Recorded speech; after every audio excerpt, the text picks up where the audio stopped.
দেখে মনে হতে পারে যুদ্ধবিধ্বস্ত কোনো বাড়ি। হবিগঞ্জের বানিয়াচং উপজেলার গুনই গ্রামে দুই পক্ষের সংঘর্ষে আকলিমা বেগম নামে এক বৃদ্ধার মৃত্যুর পর প্রতিপক্ষের বাড়িঘরে এভাবেই হামলা চালানো হয়। দফায় দফায় চলে ভাঙচুর ও লুটপাট। গুনই গ্রামের সালেহ আহমেদ ও কামরুল ইসলাম চৌধুরীর মধ্যে জমি জমা নিয়ে দীর্ঘদিন ধরে বিরোধ চলছিল। এর জের ধরে বুধবার রাতে দুপক্ষের মধ্যে সংঘর্ষ হয়। এসময় বেশ কয়েকজন গুরুতর আহত হন। রাতে মারা যান বৃদ্ধা আকলিমা বেগম। খাজ্জা শেষ এর আধা ঘন্টা পর শোনা যায় আমার বোনে বাহির থেকে ফোন দিয়া কইতাছে সুসনা গো আমার মা রেবিলি মাই ডালাইছে। আমি বেহুশ হইয়া গেছি, ইয়া দেখছি আমার মা ইয়া হালত লইয়া হসপিটাল গেছি।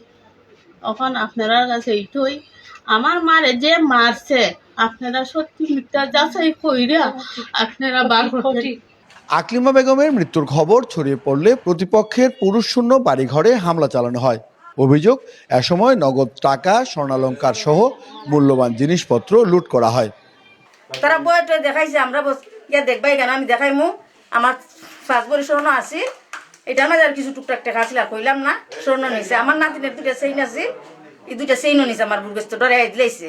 আমরা রিতা হিতা নিছে, দানে ফানে টেহাই পয়সা আমরা সব নিছে লুটপাট করি আর কি। পরশুদিন আমরা বাড়ি হামলা বেলাইছি। প্রতিদিন আমরা এই আতঙ্কের মধ্যে তাই বাড়ি ঘরে হামলা করে আমরা ছেলে মেয়ে কিভাবে মানুষ করুন, প্রত্যেকটা শিক্ষা প্রতিষ্ঠান বন্ধ এই উলির কারণে। এখন আমরা বাচ্চারা কিভাবে ফাটামো না, আমরাই নিজেই গিয়ে কিভাবে চাকরি করুম। এখন এটা তো স্যার আমরা কি যে কইতাম যে বাসই প্রকাশ করতে পারতাছি না। তিনটা খাবার সুখ তারপর তো গেছে আমার বাচ্চা আছে, তারপর তো যে সানঙ্গের একটা বালা খাবার সুখ লিয়ে দিতে বই ক্ষমতা পা আমার আশাটা আছিল 5টা, সিনার আশা আছিল 4টা, এটা সব তারপর লিয়ে গেছে। মুরগির বাচ্চা আছিল 9টা। বাবা আমি কিতা কইতাম না বাবা, আমরা কিতা কইতাম, আমরা তো আমরা বিটেনে যাইতে পারে বাজারে বিটেন থেকে বাজারে গান তো না কুবাইলি তো বিলে কুবাই বিটেন কুবাই মুখা মারা রয়েছে। এখন আমরা দেশে মানুষ দূর দূরান্ত থাকে, তারা আমরা ক্ষেত করি চাফে ধান পাড়িদের কি তারা খাচ্ছি আনিয়ে গরু খাওয়ায়। আর ভিডিও ফুটেজ আছে আর আমরা যে ক্ষেত গরু চাইতে খাওয়াইতেছে। বর্তমানে সালের ভাল গরু বারুল দেন তারা খাওয়াইতেছে গরু দিয়া। এখন সেও গেলে তারা মারপিট করবে, কেউ ডয়ে যেতেছে না। 5 লিটারের বোতল আমার একটা বাইল সর্বমোটা আমার 25 লাখ টাকার মাল আছে। 2টা ফ্রিজ দেখলে তো বুঝতে পারবো স্যার আমার যে কি বলতো মাল। এই ফ্রিজটা আমার রিজার্ভ করা আইসক্রিম আছে, খুব দামি দামি আইসক্রিম, মানে ঘরের মাঝে কিচ্ছু নাই। আমরা মাসুকুল্লারে দললে পর এত ফলা তো আছে বর্তমানে হে রাজু মাটার ফক্ক হইয়া থাকে ফলা কেলে স্যার মাসুকুল্লা বর্তমানে একটা ভিডিও আছে মাসুকুল্লা রে আমার বিড়ির লাগি ফাটাইছে রে, এই কারণে আমার মারে মারছুন রে স্যার। এটা নেটের মাঝে সারা আছে, একবারে বাস্তবে প্রমাণ। আমাদের অনুরোধ প্রশাসনের কাছে যে মাসুকুল্লাহকে ধরলে এই মাটারের সম্পূর্ণ আলোচনা বাড়িয়ে আসবে। এদিকে একটি অডিও রেকর্ড সামাজিক যোগাযোগ মাধ্যমে ছড়িয়ে পড়ার পর হত্যার ঘটনাকে ঘিরে তৈরি হয় রহস্য।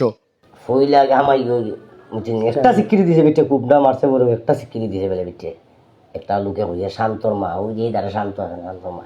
আর আমি যে বাবা রিভাই থাকে তে ইফলানটা আগে দিত 10 লাখ 40 করে লই যায় তেউলি আর মামলা হলে ধরবো আনলে বাপ পারতো না। ওই খালি কথা কইলেও খা ফুটি দিবি ইফলানকে দেখবে নয়। আর এরা যদি উকা খালি কই বেলে 10 লাখ দিলাও এর উপর মামলা হতো 20 লাখ দিব।